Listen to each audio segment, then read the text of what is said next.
اور یاد رکھیے گا، اچھی طرح ناراض ہوئیے گا، نبی کریم نے فرمایا وہ شخص دیوس ہے جسے اس بات کی پرواہ نہ ہو کہ اس کے گھر میں کون آتا جاتا ہے۔ دیوس مینس پتہ ہے آپ کو کیا ہوتا ہے؟ اردو میں بتاؤں، ناراض تو نہیں ہوں گے؟ بے غیرت۔ یعنی اگر ہماری زوجہ، ہماری گھر کی عورتیں نامحرموں سے ہنس ہنس کے باتیں کر رہی ہوں، نامحرموں گھر میں گھسیڑیں، تو یاد رکھیں ایسے شخص کو آپ کے نبی نے دیوس کہا ہے۔ نامحرم کون ہوتا ہے؟ یہ نہیں کہ کوئی اجنبی گھر میں محلے کا لڑکا گھس رہا ہو، خالہ زاد، پھپھی زاد، چچا زاد، ماموں زاد، ان کزنوں سے پردہ ہے آپ کی بیوی کا، وہ نامحرم ہے۔ اسی طرح لڑکی کا اور خالو کا پردہ ہوتا، اسی طرح آپ کا اور ممانی کا پردہ ہے۔ اسی طرح اگر آپ کی چچی خالہ نہ ہو سکی، باہر سے آئی ہیں، تو چچی کا اور آپ کا بھی پردہ ہے۔ ہمارے یہاں کہاں اس کا خیال کرتے؟ اللہ کے نبی پردے کے احکام بیان فرمائیں، اور ہماری حالت یہ ہے کہ اگر ہم اس طرح کی باتیں بیان کریں تو یہ عورتیں ہمارے خلاف بولنا شروع کر دیتی ہیں۔ ارے کیا ہم غاروں میں چھپ کے بیٹھ جائیں؟ دودھ والے سے ہنس کے یہ باتیں کر رہی ہیں، پر سبزی والے سے یہ باتیں کر نکل رہی ہے، اور وہ مرد دیکھ رہے ہیں، لیکن ہماری غیرت ہی سوئی پڑی ہے کہ تم کیا کر رہی ہو؟ ایک غیر مرد کے ساتھ دروازے پہ کھڑے ہو کر تم باتیں کر رہی ہو، شرم نہیں آتی؟ بی بی فاطمہ رضی اللہ تعالیٰ عنہ، جگر گوشہ رسول کا عالم یہ تھا کہ آپ نے اپنی خادمہ سے پوچھا یہ بتاؤ حبشہ میں لوگوں کو، عورتوں کو دفن کیسے کیا جاتا تھا؟ انہوں نے کہا کہ ہمارا ایسا ہوتا تھا کہ چارپائی پہ عورت کو لٹا کر چاروں طرف ایک کپڑے کی ڈولی سے بنائی جاتی تھی تاکہ کسی کی نظر نہ پڑے، اور پھر دفنایا جاتا تھا۔ بی بی فاطمہ رضی اللہ تعالیٰ عنہ نے کہا مجھے اسی طرح دفنانا، اور فرمایا اگر میں فوت ہو جاؤں تو رات کے وقت میری میت کو لے کے جانا تاکہ کسی غیر محرم کی نظر میری چارپائی تک پر نہ پڑے۔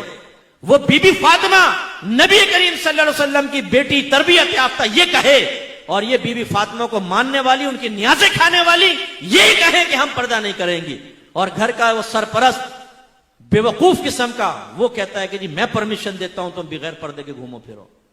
یعنی کتنی بہنیں مجھے ایسی ملی ہیں جو یہ کہتی ہیں کہ ہمارے شوہر یہ کہتے ہیں کہ میرے دوست آئیں، رشتہ دار آئیں، بلا پردہ سامنے بیٹھو۔ اور ایک شوہر نے تو دلیل یہ دی کہ دیکھو جب میں اپنے دوستوں کے گھر جاتا ہوں ان کی بیویاں میرے سامنے بیٹھ جاتی ہیں۔ یعنی وہ تم اگر بغیرت ہو، وہ اپنی بیویوں کو بغیرت بنا کے تمہارے سامنے بٹھائے تو تمہاری بیوی بھی بغیرت بن کے تمہارے دوستوں کے سامنے بیٹھے اور دعوت نظارہ دے۔ مرد کی نیت کا کیا معلوم؟ ہم میں سے کتنے ایسے بیٹھے ہوں گے جو لوگوں کے سامنے بڑے یوں محتاط بنتے ہیں، لیکن ٹیڑھی ٹیڑھی آنکھوں سے شادی بیاہ کے اندر سب دیکھ لیتے ہیں نا، لال والی کپڑے والی دیکھ، اچھا کر رہے یوں ہوں گے، انگلیوں کے دھروکے سے دیکھ لیں گے، اور بیوی ساتھ بیٹھے ہوگی اسکوٹر پہ، پتا ہے بیوی بیٹھی ہو تو ٹیڑھی آنکھوں سے دیکھے گا نا وہ ساتھ میں جاتی ہوئی عورت کو، بعضوں کو ٹکرا بھی جاتے ہیں گاڑیوں سے۔ تو جب ہماری نیتوں میں اتنا فتور ہے کہ شیطان کچھ نہ کچھ ڈال دیتا ہے، تو آپ نے یہ کیسے سمجھا کہ گھر کی عورت کے شیطان سے بالکل پاک و صاف ہو گئی؟ شیطان اس کے ذہن میں خیال نہیں ڈال سکتا، غیر مرد کی طرف اس کی توجہ نہیں جا سکتی۔ یہ ہماری ذمہ داری ہے کہ شیطان کچھ نہ کچھ ڈال دیتا ہے، تو آپ نے یہ کیسے سمجھا کہ گھر کی عورت کے شیطان سے بالکل پاک و صاف ہو گئی؟ شیطان اس کے ذہن میں خیال نہیں ڈال سکتا، غیر مرد کی طرف اس کی توجہ نہیں جا سکتی۔ یہ ہماری ذمہ داری ہے کہ ہم اس کو روکیں۔ نبی کریم تو یہ کریں اور ہم نہ کریں، غلط چیز ہے نا۔ ایک مرتبہ نبی کریم صلی اللہ علیہ وسلم حجرے میں داخل ہوئے، سیدہ عائشہ صدیقہ رضی اللہ تعالیٰ عنہ کے پاس ایک شخص کو بیٹھے ہوئے دیکھا، چہرے انور کا رنگ بدل گیا، جلال کے آثار نمایاں ہوئے۔ سیدہ عائشہ نے عرض کیا رسول اللہ یہ میرے رضائی بھائی ہیں، یعنی ہم نے ایک ہی ماں کا دودھ پیا ہے۔ تو پھر سرکار کا جلال کم ہوا، یعنی جلال میں تشریف لائے کہ گھر میں اجنبی مرد کیسے؟